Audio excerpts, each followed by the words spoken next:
Hey everyone, welcome to English Pod, where we make learning English fun with How I Met Your Mother. In this series, I'll break down keywords, slang, idioms, and cultural references from each episode to help you improve your English naturally. Watch before or after the episode to boost your understanding. Subscribe and turn on notifications. Let's dive in.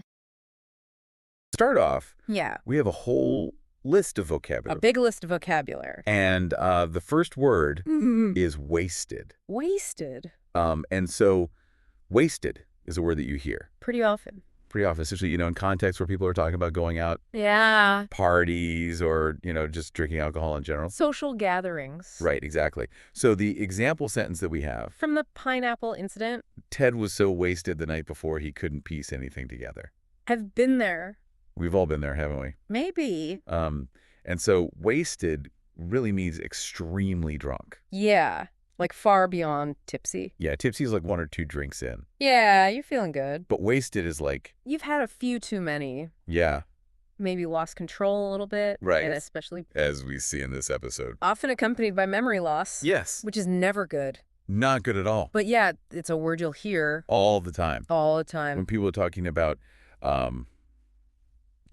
having had too much to drink Right. in informal settings. Absolutely. So that's wasted. They're wasted. All right, up next we have blackout. Blackout. So blackout This is kind of goes hand in hand with wasted. hand in hand. Yeah, if you are wasted, Yeah, you might black out. you might black out. And so the example sentence is, he blacked out after his 5th drink and didn't know what happened. Classic sign of blacking out. Yeah. Not remembering what happened. So what does blackout mean? To black out really means to lose your memory Okay. after drinking too much. So it's not just like, Yeah. I had a couple drinks and things are a little fuzzy. Yeah, I hate it. It's like, It's like a total blank slate. you remember nothing. You remember nothing. It's gone and... And then usually you spend the next day trying to desperately piece it back together. Right, and we see Ted doing that in this episode. Absolutely. He's like, what happened? What happened last night?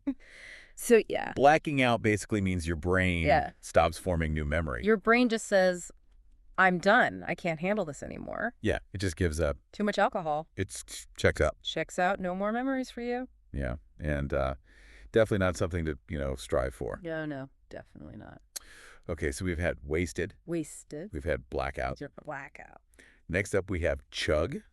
Chug. All right, so chug is a verb, The verb. and the example sentence is, Barney told Ted to chug the shots of red drink. I'm not going to lie. I don't remember what that red drink was. I don't remember either, but it sounds ominous, It sounds ominous. like something Barney would come up with. Exactly. So to chug. Yeah, what does it mean to chug? To chug means to drink something very quickly Yeah. without stopping. Without stopping. Just tilt your head back and go for it. Yeah, like usually it's like a full glass or a bottle, Yeah, something like that. Yeah. and it's often like a challenge or something. Yeah, sometimes. Yeah. Or like a way to get the party started. Yeah, you know? like a dare. Yeah, like, can you chug this whole thing? Yeah, like chug this beer in 10 seconds. Yeah, and then everyone's like cheering you on. Right. And it gets crazy. But probably not the safest thing to do. Yeah. Moderation is key. All right, next up we have let loose. Let loose. So let loose is a phrasal verb. It's a phrasal verb. And the example sentence is, Ted usually plays it safe, but that night he decided to let loose. Sounds familiar. Again, we've all been there. Yeah. So to let loose means to relax and enjoy yourself Right. and, To kind of drop your inhibitions. drop your inhibitions. Be a little wild. Yeah, and it's usually in like a social setting. Yeah. You go out with your friends, You go out dancing. you let loose. Maybe you cut loose on the dance floor. Yeah, cut loose is like another way to say it. Yeah, kind of like a stronger version Yeah. of let loose. Okay, so that's let loose. Let loose. Next up, we have make out. Make out. Oh my. So this is a good one. Yeah. So the example sentence is, Ted made out with a girl but didn't remember who she was. Again, a consequence of being wasted and blacking out. Exactly. Boy, poor Ted. So make out is a very common phrasal verb, Yeah. and it basically means to kiss someone passionately. Yeah. And, it's usually like a longer kiss. Right. Not just like a peck on the cheek. No, not a quick kiss. A real kiss. Yeah. And sometimes it can lead to, more intimate contact, Yeah. but not always. Not always just a good old-fashioned make-out session. Yeah. So that's make out. Make out. All right. Next up, we have Sleepover. Sleepover. Ooh, sleepovers. Takes me back. So the example sentence is Ted wondered if someone had slept over at his apartment.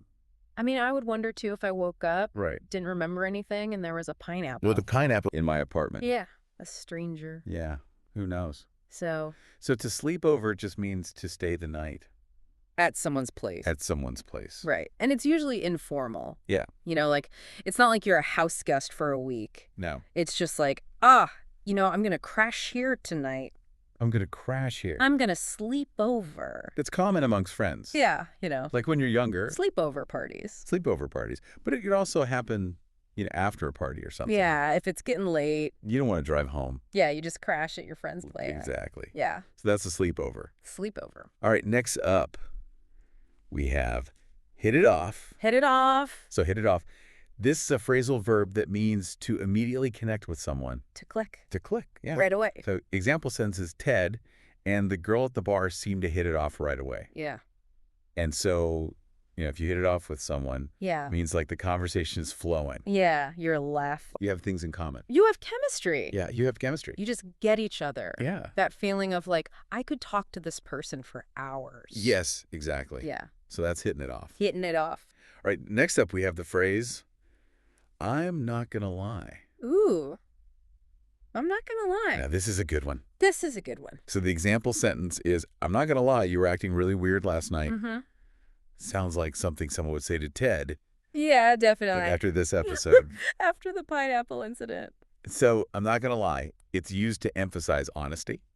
Yes. It's basically like saying, okay, get ready. I'm about to tell you something truthful. Yeah. And it might be a little awkward, It might be a little awkward, a little surprising. maybe even a little critical. Yeah.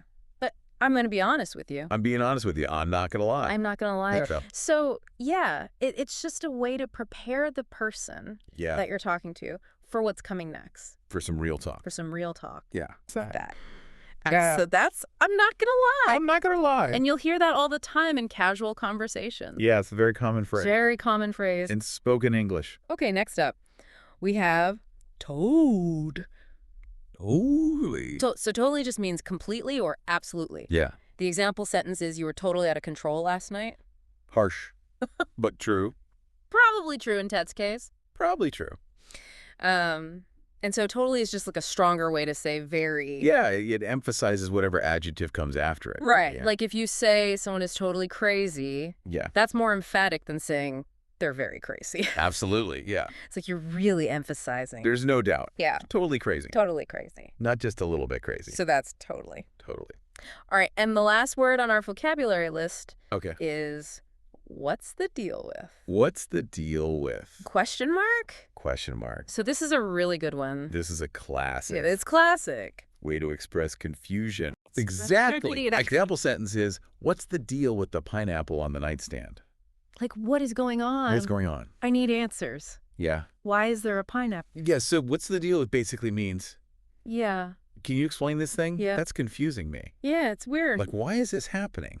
Like, what's the reason for this? Yeah. I don't understand. So it's like a casual way to ask for an explanation Right. about something that just doesn't make sense. Absolutely. And, you could use it for anything. Yeah. You walk into a room You see something out of place. and you're like, what's the deal with this? What's the deal with that? Yeah, what's going on? What's going on? So that's what's the deal. With the deal with. All right, so that was our list of vocabulary words. Ooh, we got through it. We did it. Yeah. And now we're going to be looking at Level 2. level 2, Phrases. some useful phrases Useful phrases. from the pineapple incident. When the episode. So let's get started with the first one, Ooh. which is, nothing good ever happens after 2 a.m. Words to live by. I know, right? Yeah. And so this phrase basically means Yeah. it's a bad idea to stay out late Yeah. Or make important decisions. or make important decisions in the wee hours of the morning, Yeah. as they say. As they say. And so this is like kind of like a universal truth. Right. that- Almost everyone has had that experience of like Oh, yeah. staying up too late. Staying up too late. And then things go wrong. things go wrong. Bad decisions are made. Right. Yeah. And it's just like a funny way to acknowledge that, Yeah. We've all been there. we've all been there. We've all made those mistakes. Yeah. And it's kind of like a warning, too. It is a warning. If you're out past 2, Be careful. be careful. Things might go sideways. This might go sideways. Yeah. All right, so that's nothing good ever happens after 2 a.m. Yeah. Nothing good ever happens after 2 a.m. Okay, so next up we have, I'm not going to lie again. Oh, I'm not going to lie. We saw this on our vocabulary list, We did. but it's also a phrase. It can be a phrase. So the example sentence, again, is, I'm not going to lie, you're acting really weird last night. Yeah, And so it serves the same purpose. it does. As you know, when it's just a single word, Yeah, it emphasizes honesty. it does. And it prepares the listener Yeah, for some honesty. for some hard truths. Some hard truths. Oh, what? Some real talk. Real talk. All right, so that's not going to lie. I'm not going to lie. All right, next up, Let's go. we have Let's Make Tonight Legendary. Oh, this is a good one. I love this one. Classic Barney. Classic Barney. Yeah, This is what he says right before before things go crazy.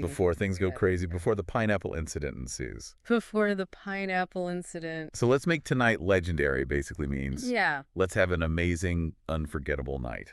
an epic night. An epic night. Yes, a night for the history books. Exactly. Yeah. It's like, Setting the bar high. setting the bar high. Yeah, you want to create memories. You want to have a good time. You want to have an amazing time. Yes. And you want to be talking about it Yeah, for years to come. for years to come. Like, Huh. oh, man, remember that legendary night? Yeah. So that's the Let's Make Tonight Legendary. Let's make tonight legendary. Okay, next up we have I Don't Remember a Thing. I don't remember a thing. So this one's pretty self-explanatory.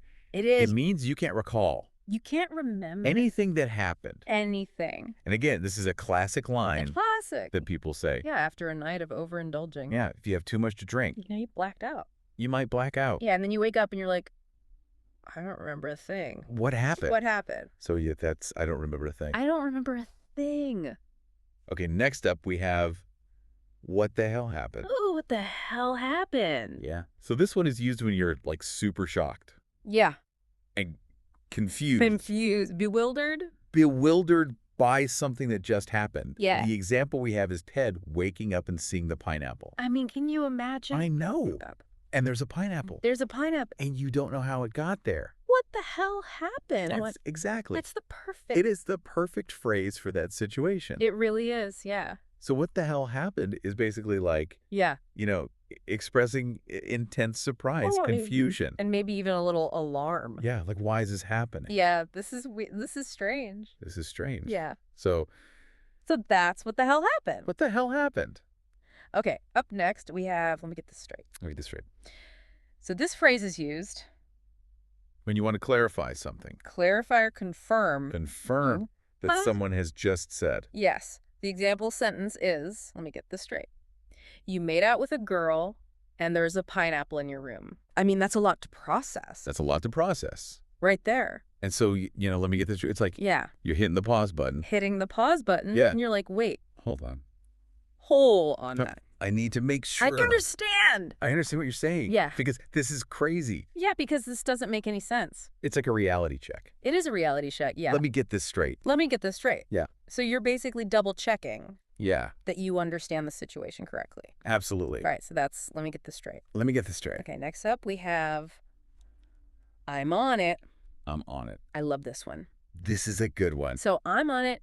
It basically means I'll take care of it. I'll handle it. I'll handle it. I got it. I've got it. Yeah. Under control. Under control. Yeah. So it shows responsibility Yeah. and a Mm. willingness to take action. A can-do attitude. Yes. Yeah, I'm on it. Like, I'm going to do this thing. I'm going to get it I'm done. going to solve this problem. I'm your guy. Yeah. Yeah. So I'm on it. I'm on it. And last but not least, we have play it cool. Play it cool. So play it cool means To stay calm. relaxed. Relax. Don't act suspicious. Don't act awkward. Yeah. The example sentence is, Ted tried to play it cool when the girl called him. Trying to be smooth. Trying to be smooth. Trying not to look like he's freaking out. Right. Yeah. And so play it cool is basically like, Yeah. advice to maintain your composure. Yeah.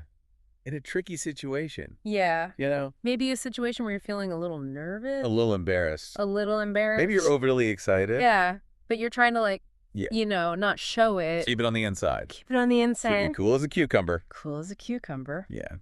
All right. So that was our list of useful phrases We did it. from the pineapple incident. Right, this breakdown of cultural references and grammar stuff from that How I Met Your Mother episode. The pineapple incident, Yeah, exactly. which is just so perfect for what we do. It really is. This deep dive is going to be all about unpacking the layers of this sitcom episode. It seems lighthearted, but we're going to uncover some pretty interesting insights into Western culture. Yeah. And even some key English language concepts. Exactly. So think of it as like understanding the joke. Yep. But also understanding like the structure of the joke, the Yeah. thing that makes it funny. Yeah, the mechanics of the humor. Exactly. And for you, as someone who's interested in like gaining knowledge quickly and thoroughly, Right. this is a chance to see how like seemingly simple entertainment can actually be a window into cultural norms. Yeah. And even like a practical language learning tool. Absolutely. So let's jump right in. Oh. Okay, with some of these cultural references. Okay, sounds good. The first one that really jumps out is this whole thing with someone throwing up on their cell phone, Right. which on the surface is just a kind of gross out gag, right? It is, but what's interesting to think about is the cultural significance behind it. Greg, what's the deeper meaning? Yeah, in Western comedy, especially sitcoms like this, the idea of like excessive drinking, leading to a loss of control, Right. like vomiting, is a pretty common trope, Okay. like a recurring theme, Got it. a visual shorthand for, a wild night out. Sure. And it's often exaggerated for comedic effect, Right. like in this case with the phone. So it's not just about being sick. It's Right. like signaling a certain level of overindulgence, Exactly. which within the context of a sitcom is supposed to be funny. Right. Oh. It's playing on that cultural tendency we have Right. in the West to find humor in those moments of like losing control Sure. and the exaggerated consequences of, letting loose, Yeah. which I think a lot of people can relate to on some level, Right. even if not to that extreme. It's not to the phone vomiting extent. Exactly. Yeah. But you could see how a seemingly simple gag like that Right. actually has these deeper cultural roots. Okay, fascinating. So moving on, we have Barney's iconic catchphrase, Oh, yeah. legend wait for it dairy. Legend wait for a dairy. You can't talk about How I Met Your Mother without mentioning that. You really can't. So what is it about that catchphrase that makes it so memorable? Yeah. What does it tell us about the humor of the show? Well, it's a classic example of a character-specific catchphrase Okay. that becomes like a cultural touchstone. Got it. It perfectly captures Barney's personality, Yeah. his grandiosity, his dramatic flair, Right. the comedic timing, the pause, the way he splits the word. It all adds to his quirky persona. Right. And that's the key, right? It becomes more than just the words. Exactly. The genius of a catchphrase like that is that it's so memorable and it instantly evokes the character. Totally. Their whole personality, their way of being, Yeah. which I think highlights how powerful, concise, distinctive communication can be. Right. Not just in fictional worlds, but even influencing real-world slang. Okay. Yeah. It's so ingrained in the show. And you're right. It tells you so much about Barney. Right. Like, you don't even need further explanation after a while. Exactly. And understanding these kinds of phrases Mm-hmm. is really key to grasping informal English Right. and how comedy is delivered. Right. Not just what's said, but how it's said. Absolutely. It goes beyond the literal meaning of legendary Yeah. and into like the character's whole way of speaking and interacting with the world. Totally. Okay, so next up we have Ted's repeated late-night calls to Robin. Right. I called Robin 6 times. In today's world, that's a loaded statement. It is. In the age of smartphones and constant connectivity, those multiple late-night calls definitely signal something. So what else can we glean from that culturally? Well, in Western culture, especially with texting being so prevalent, Mm-hmm. repeatedly calling someone late at night, Right. especially someone you're romantically interested in, Yeah. it can be interpreted as desperation, Right. an emotional impulse, maybe fueled by alcohol. Sure. It's a common sitcom trope for portraying vulnerability, Okay. maybe even a lack of self-awareness or poor decision-making. In the heat of the moment. Exactly. It's those unspoken social cues, right? Yeah. The idea that certain behaviors mean something specific, Right. especially in romantic relationships. Especially then. And sitcoms often play on those dynamics. They do. It's a rich source of humor. And then, of course, we can't forget the central mystery of the episode. The pineapple. The infamous pineapple. Where did it come from? It's so random. It is, and that's the point. Right. It's interesting how something so random Yeah. can become so central to the episode. So culturally, does this speak to a broader trend in sitcom writing Mm-hmm. to, like, embrace the absurd and leave some things unexplained. I think so. Those random quirky objects or unresolved mysteries, Right. they're a common technique in sitcom writing. Okay. They inject humor and create a sense of ongoing curiosity. Right. You're left wondering. Exactly. And it's the absurdity of it that's funny. Mm-hmm. The lack of a logical explanation Right. within the often heightened reality of a sitcom. Okay. It's a broader storytelling technique that keeps audiences coming back. They want to know what happens next. They do. They keep speculating. Right. Are they ever going to explain the pineapple? And sometimes the fact that they don't is part of the joke. And finally, we have Ted singing to a coat rack. Right. Now, for someone who might not be familiar, Yeah. what exactly is a coat rack? A coat rack is a piece of furniture, usually with hooks or arms, Okay. designed for hanging coats, hats, sometimes umbrellas. Okay. Pretty straightforward. Yeah. It's a pretty mundane object.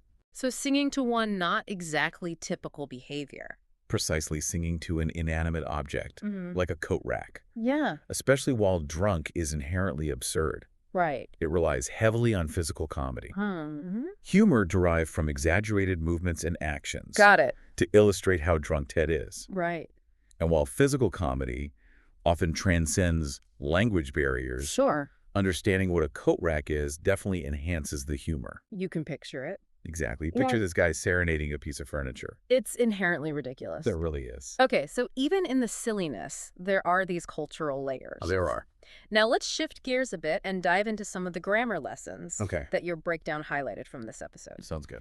First up, the difference between past simple and past perfect, Okay. which I know can be tricky for English learners. It can be. The key difference is the time relationship between two past actions. Okay.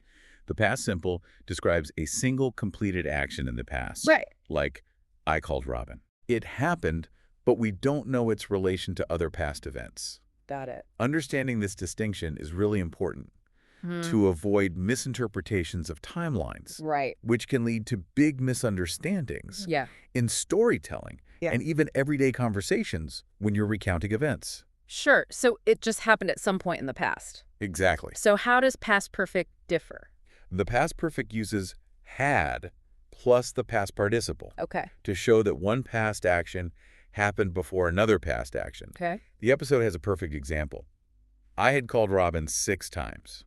So the calling happened before Ted woke up and checked his phone, Exactly. which is like the implied second past action. Right. The past perfect establishes that sequence. Okay. Your breakdown also has a clear comparison. Okay. I had called Robin before I passed out. Right. This really clarifies the timeline. So it's all about establishing the order of past events. Exactly. Got it. Okay. Next up, we have the passive voice. Okay.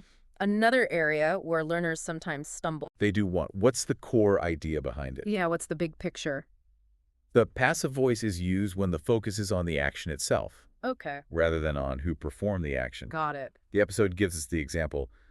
The coffee table was broken. So we don't know who broke it. Right. It's not important in this case. But the important thing is it is broken. Exactly. The actor is either unknown or unimportant. Mm. Or we simply want to emphasize the action itself. Okay. Or the object that received the action. The broken coffee table in this case. Right. And the structure is key. The verb to be. Got it. In the appropriate past tense like was or were. Right. Followed by the past participle of the main verb. Okay. Your notes give a couple more good examples. My phone was ruined and the bed was made. Right. And recognizing the passive voice helps you understand the emphasis of a sentence. It does, which is vital for interpreting information. Yeah. Especially in more formal contexts like news reports. Right. You see the passive voice a lot in news reports. Exactly where the focus might be on what happened Yeah. rather than who did it. Okay. Makes sense. What's next on our grammar journey? We're moving on to modal verbs for possibility. Right. Might, must, and can't. Those little words pack a punch. They add so much nuance to what we're saying. They really do. Might indicates possibility or uncertainty. Hmm. In the episode, Ted says, I might have kissed someone, Right. clearly showing his lack of memory and uncertainty. It's like a verbal shrug. Exactly. He's just not sure. Okay, so might is for uncertainty. What about must? Must suggests a strong likelihood or a logical deduction Okay. based on the available information. Like a best guess. Right. That must have been when I got drunk. Yeah. Implies Ted is making a logical guess to explain his actions. He's piecing things together. He is based on what he knows. And then we have can't, which expresses strong disbelief. Right, or impossibility. Like, that can't be her. Exactly, showing a firm conviction that something is not true. So these modal verbs are essential for conveying nuance in spoken English. Absolutely, they allow us to express different degrees of certainty Right. or possibility. Okay, great stuff.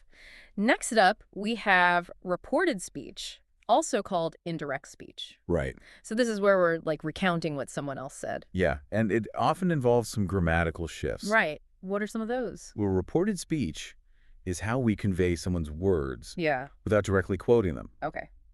The episode has a good example. Lily says, "You kept saying, I'm going to win her back." Right. But in reported speech, it becomes, Lily said that I kept saying I was going to win her back. Okay, I see the tense changed a bit. Right. The tense of the original statement often shifts back one step. Got it. And another key element of reported speech is changes in pronouns. Okay. Like your notes give a simple example. I am tired becomes she said she was tired. Right, the I becomes she. Exactly. Yeah. Understanding these shifts is crucial Yeah. for following conversations and narratives. Mm. Where people are recounting past dialogues. It's like being a linguistic detective. It is. You're piecing together who said what and when. Okay, and finally, we have question formation in the past. Right. This is fundamental for both understanding and asking questions in English. Absolutely. Forming questions correctly in the past tense is key. So how do we do that? For regular verbs, the basic structure is did plus the subject Okay. plus the base form of the verb. Got it. The episode gives us some great examples reflecting Ted's hazy memory. Right. Like, did I really call her 6 times? Yeah. And did I sing to a coat rack? Perfect examples. You see the did at the beginning, followed by the subject I, and then the base verb call or sing. Okay. Your breakdown also includes what did I say to her, Right. which adds a question word Got it. before the standard did plus subject plus base verb structure. So recognizing these patterns is essential for understanding and forming questions. It is. It's a building block of English. So through this seemingly silly episode of a sitcom, Right. we've uncovered insights into Western humor, social norms around communication, and fundamental English grammar points. It's amazing what you could find. It makes those grammar rules feel less abstract I agree. when you see them in action. Absolutely. Here's a synopsis of How I Met Your Mother, Season 1, Episode 10, The Pineapple Incident for English Learners. Synopsis. Ted is always overthinking things, so his friends challenge him to stop thinking and live in the moment. To help him loosen up, they encourage him to drink a lot. The next morning, Ted wakes up with a sprained ankle, a girl in his bed he doesn't remember meeting, and a mystery pineapple on his nightstand. Ted, with the help of his friends, tries to piece together what happened the night before. They uncover parts of the night step by step, from Ted calling Robin, to singing at a karaoke bar, to getting into fights with strangers and talking to a coat rack. But they never quite solve one question: where did the pineapple come from? Thanks for watching. I hope you enjoyed learning new words, phrases, grammar, and cultural references from How I Met Your Mother. I'll be back with the next lesson soon. Until then, bye.